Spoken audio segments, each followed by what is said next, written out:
नमस्कार, मैं हूं पूजा। प्योर पटना में आपका स्वागत है। आज है 12 दिसंबर, दिन शुक्रवार। खबरों की ओर बढ़ने से पहले एक नजर आज की सुर्खियों पर। सीबीएसई ने 10वीं बोर्ड परीक्षा के नियमों में किया बदलाव। बिहार में नई कोचिंग नीति जल्द होगी लागू।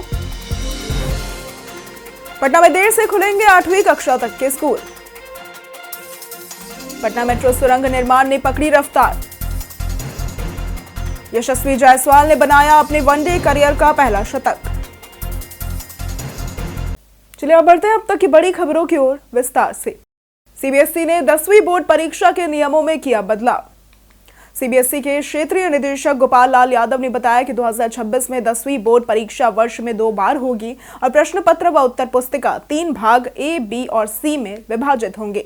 विद्यार्थियों को उसी भाग में उत्तर लिखना होगा, अन्यथा अंक नहीं मिलेंगे। इस बार एक्स्ट्रा कॉपी भी नहीं दी जाएगी। पार्ट सी को अतिरिक्त उत्तर पुस्तिका की तरह उपयोग किया जा सकता है। उन्होंने मॉडल पेपर जल्द जारी होने की बात भी कही। बैठक में स्कूलों के कार्यों की सराहना की गई और शिक्षकों से ईमानदारी व सही मूल्यांकन की अपील की गई। इसके साथ ही उन्होंने बताया कि जल्द ही ऑस्ट्रेलिया में भी सीबीएसई के स्कूल खुलेंगे। डीएम ने बाल गृहों की सुरक्षा बढ़ाने के दिए निर्देश। जिलाधिकारी डॉक्टर त्यागराजन एसएम की अध्यक्षता में जिला निरीक्षण समिति ने 4 बाल देखरेख संस्थानों का निरीक्षण कर कई त्रुटियों की पहचान की और उनके त्वरित सुधार का निर्देश भी दिया। किशोर न्याय अधिनियम 2015 के प्रावधानों के सख्त अनुपालन पर जोर दिया गया। बालिका गृह आशा किरण और बाल गृह अपना घर में सुरक्षा बढ़ाते हुए 6 होमगार्ड तैनात करने का आदेश दिया गया। समिति ने मेडिकल फाइलों की समीक्षा की और पूर्व निरीक्षण में दिए निर्देशों के अनुपालन पर संतोष जताया। बच्चों की गुणवत्तापूर्ण देखभाल, व्यक्तिगत देखभाल योजना के क्रियान्वयन और लापरवाही पर कार्रवाई की बात कही गई। पटना में तेजी से गिरा तापमान, बढ़ी ठंड। पटना में न्यूनतम तापमान करीब 12.1 डिग्री सेल्सियस और अधिकतम तापमान लगभग 20.3 डिग्री सेल्सियस पहुंचने का अनुमान है। पूरे दिन औसत तापमान करीब 18.9 डिग्री सेल्सियस रहने की संभावना जताई गई है। मौसम अपेक्षाकृत ठंडा और शुष्क रह सकता है। हवा की दिशा पश्चिम रहते हुए औसतन 10.2 किलोमीटर प्रति घंटे की रफ्तार से बहेगी, जो कि कुछ समय पर इसकी गति बढ़कर लगभग 23.1 किलोमीटर प्रति घंटे तक पहुंच सकती है। तापमान और हवा की इन स्थितियों के कारण शहर में हल्की ठंडक महसूस होगी और मौसम सामान्य रूप से ठंडा बना रहेगा। बिहार में नई कोचिंग नीति जल्द होगी लागू। बिहार में नई कोचिंग नीति नए साल में लागू होगी। शिक्षा विभाग इसे संशोधित कर दिसंबर में कैबिनेट को भेजेगा ताकि सत्र 2026-27 से इसका राज्य भर में क्रियान्वयन हो सके। विधानसभा चुनाव के कारण नीति में देरी हुई थी। संशोधित नियमों के अनुसार सरकारी शिक्षक किसी भी कोचिंग में नहीं पढ़ा सकेंगे और स्कूल समय में कोचिंग चलाने पर भी रोक होगी। प्रत्येक कोचिंग को डीएम की अध्यक्षता वाली जिला कमेटी से निबंधन, निर्धारित शुल्क की सार्वजनिक जानकारी देनी होगी। बिना निबंधन संचालन, अधिक फीस व वादे के अनुरूप सेवा न देने पर कार्रवाई और निबंधन रद्द करने का प्रावधान होगा। रियल टाइम जानकारी से लगेगी कालाबाजारी पर रोक। बिहार सरकार महंगाई, कालाबाजारी और जमाखोरी रोकने के लिए तैयार है। इसके लिए हर जिले के ग्रामीण और शहरी बाजारों से रियल टाइम डेटा एकत्र किया जाएगा। राष्ट्रीय नमूना सर्वेक्षण संगठन ने इस प्रक्रिया को डिजिटल रूप में लागू किया है। पटना के 17 दुकानों की कीमतों से महंगाई का हाल पता लगाया जाएगा। बिहार के 38 जिलों के 117 ग्रामीण और 37 शहरी बाजारों से रोजमर्रा की वस्तुओं की कीमतें रोज डिजिटल प्लेटफॉर्म पर अपलोड होंगी। इसके आंकड़े महीने में आम जनता के लिए जारी होंगे। किसी विशेष इलाके में कीमतों की बढ़ोतरी पर तुरंत सरकारी कार्रवाई की जा सकेगी। ईडी ने पूर्व जेल डीआईजी की संपत्ति की जब्त। ईडी ने पूर्व जेल डीआईजी शिवेंद्र प्रियदर्शी की 1.52 करोड़ रुपए से अधिक की चल अचल संपत्तियां जब्त की है, जिनमें पटना के 2 फ्लैट, बैंक बैलेंस, सोना चांदी, एफडी और निवेश शामिल है। कार्रवाई धन शोधन निवारण अधिनियम के तहत हुई है। एसबीयू ने 2017 में उनके खिलाफ भ्रष्टाचार का मामला दर्ज किया था। जांच में पाया गया कि 1993 से 2017 के बीच विभिन्न जिलों में तैनाती के दौरान उन्होंने भ्रष्टाचार से आय अर्जित की और उसे परिवार व रिश्तेदारों के खातों में छुपाया। अवैध आय से कई निवेश भी किए गए। मामला अभी जांच में है। पटना में कक्षा 8वीं तक स्कूल देर से खुलेंगे। बिहार में ठंड बढ़ने लगी है, जिससे सुबह और शाम ठंड का असर अधिक महसूस हो रहा है। इसी को देखते हुए पटना डीएम एसएम त्यागराजन ने यह आदेश जारी किया है कि 8वीं तक के सभी निजी व सरकारी स्कूल 11 से 18 दिसंबर तक सुबह 8:30 बजे से पहले नहीं खुलेंगे और शाम 4 बजे तक ही चलेंगे। अत्यधिक ठंड के कारण बच्चों के स्वास्थ्य पर खतरे की आशंका के चलते ये निर्णय लिया गया है। मौसम विभाग ने दक्षिण बिहार में कोहरे की संभावना जताई है। हालांकि दोपहर में धूप निकलने और अगले 1 सप्ताह तक मौसम के शुष्क रहने की उम्मीद है। आईजीआईएमएस में अल्ट्रासाउंड के लिए अब नहीं करना पड़ेगा लंबा इंतजार। आईजीआईएमएस में नए वर्ष से मरीजों को अल्ट्रासाउंड, एक्सरे, सीटी स्कैन और एमआरआई की जांच के लिए लंबा इंतजार नहीं करना पड़ेगा। संस्थान का नया भवन तैयार हो गया है, जहां 5 नई अल्ट्रासाउंड मशीनें, एक सीटी स्कैन, एमआरआई और स्कियाग्राम एक्सरे मशीन लगाई जा रही हैं। इन अतिरिक्त मशीनों से जांच क्षमता 50% तक बढ़ जाएगी। अभी 10 अल्ट्रासाउंड मशीनों पर प्रतिदिन 70 से 80 मरीजों की जांच होती है, जिससे रिपोर्ट में 1.5 महीने तक की देरी होती है। नई मशीनों से यह प्रतीक्षा समय घटकर 7 से 10 दिन रह जाएगा और मरीजों को बड़ी राहत मिलेगी। 12 से 28 दिसंबर तक गांधी मैदान में होगा सरस मेले का आयोजन। बिहार सरस मेला 12 से 28 दिसंबर तक पटना के गांधी मैदान में आयोजित होगा। हुनरमंद हाथों से सजता बिहार इस थीम पर जीविका द्वारा आयोजित 17 दिवसीय मेले में 500 से भी अधिक स्टॉल लगेंगे। बिहार सहित 25 राज्यों के स्वयं सहायता समूह की महिला उद्यमी हस्तशिल्प, लोक कला और देसी व्यंजन प्रदर्शित करेंगी। दीदी की रसोई इसका मुख्य आकर्षण होगी। कैशलेस खरीदारी, ग्राहक सेवा केंद्र, शिल्पग्राम और मधुग्राम के उत्पाद उपलब्ध रहेंगे। पलना घर, फन जोन, सेल्फी जोन तथा प्रतिदिन सेमिनार, सांस्कृतिक कार्यक्रम और नुक्कड़ नाटक भी आयोजित किए जाएंगे। खुसरोपुर में ट्रेन से 15 लीटर शराब बरामद। डाउन कैपिटल एक्सप्रेस में सघन जांच अभियान चलाया। इस दौरान 15 लीटर अंग्रेजी शराब के साथ 2 कोच अटेंडेंट रंजन कुमार और रजनीश कुमार को गिरफ्तार किया गया। शराब की कुल 15 बोतल बरामद की गई। घटना की जानकारी मिलने पर पटना के रेल डीएसपी बख्तियारपुर और रेल इंस्पेक्टर मौके पर पहुंचे और मामले की जांच शुरू की। गिरफ्तार अटेंडेंट को न्यायिक हिरासत में भेजने की प्रक्रिया चल रही है। राजस्व विभाग में सख्त निगरानी हुई शुरू। बिहार सरकार भूमि और राजस्व सेवाओं में देरी तथा शिकायतों पर सख्त रुख अपना रही है। उप मुख्यमंत्री व राजस्व मंत्री विजय कुमार सिन्हा ने बताया कि दाखिल खारिज, परिमार्जन सहित सभी कार्य तय समय में पूरे हों, इसके लिए नया सिस्टम लागू किया गया है। फाइलें बिना कारण रिजेक्ट करने पर रोक, जिम्मेदारों की समीक्षा, फर्जी दस्तावेज रोकने के लिए विशेष टीम और मार्च तक लंबित वैध आवेदनों के निपटारे का लक्ष्य तय किया गया है। पंचायत स्तर पर राजस्व कर्मियों की उपस्थिति अनिवार्य होगी। सीसीटीवी निगरानी बढ़ेगी और जिला स्तरीय जन कल्याण संवाद आयोजित किए जाएंगे। 16 दिसंबर से शुरू हो रहा खरमास।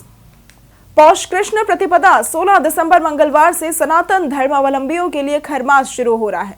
सूर्य के धनु राशि में प्रवेश से ये मास आरंभ होगा और 14 जनवरी 2026 रात्रि 9:19 पर सूर्य के मकर राशि में प्रवेश तक चलेगा। इस दौरान शुभ और मांगलिक कार्य जैसे कि विवाह, गृह प्रवेश, वाहन क्रय व संपत्ति लेन देन वर्जित होंगे। बता दें कि खरमास भगवान नारायण की पूजा, विष्णु सहस्त्र नाम, भागवत पाठ, पितृपिंड दान, दान और सेवा करने का समय है। वर्ष में पहला खरमास धनुर्मास और दूसरा मीन मास में आता है। ये मास पुण्य एवं धार्मिक कर्मों के लिए विशेष माना जाता है। पटना एयरपोर्ट पर बम धमकी पर हुआ मॉक ड्रिल। जयप्रकाश नारायण अंतर्राष्ट्रीय हवाई अड्डा पटना में बुधवार को बम धमकी पर मॉक ड्रिल आयोजित की गई, जो 3:39 से 4:45 तक चली। इसका उद्देश्य एयरपोर्ट की आकस्मिक योजना, सुरक्षा तैयारी और विभिन्न एजेंसियों के समन्वय का आकलन करना था। मॉक ड्रिल के बाद बीटीएससी को सक्रिय किया गया। AAI, CISF, airlines, police, ATS, SIB और मेडिकल टीमों ने इसमें भाग लिया।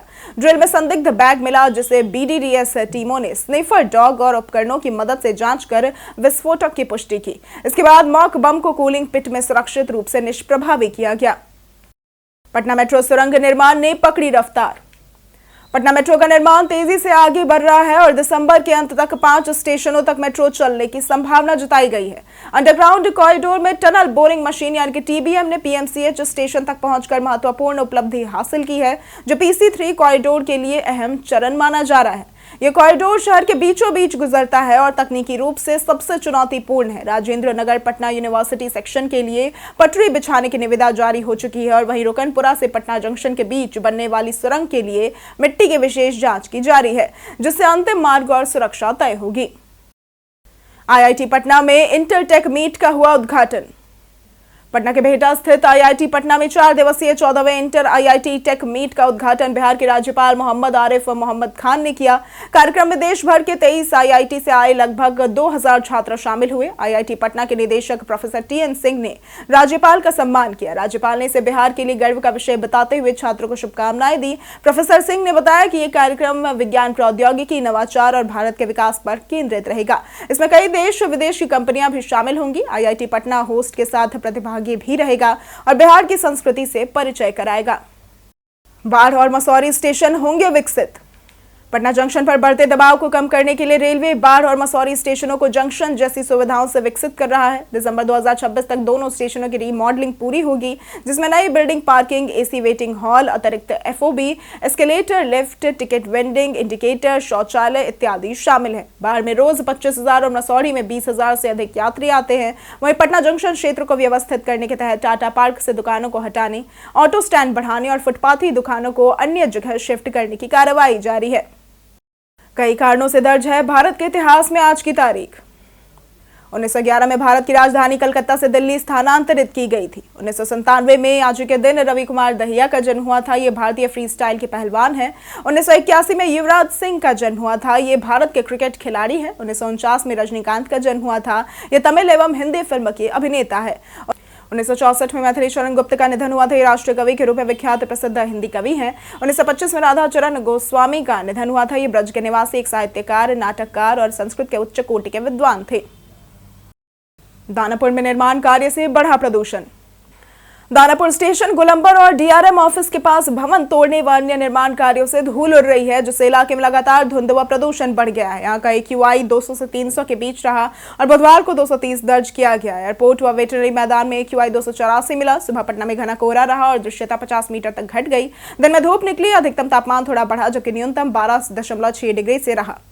मौसम विभाग के अनुसार अगले 2 से 3 दिनों तक सुबह कुहासा छाया रहेगा और ठंड का असर जारी रहेगा। पटना में दिखी बिहार हस्तशिल्प की धूम। पटना में विश्व हस्तशिल्प सप्ताह के अवसर पर खादी मॉल में बिहार की पारंपरिक हस्तकला का रंग जमा।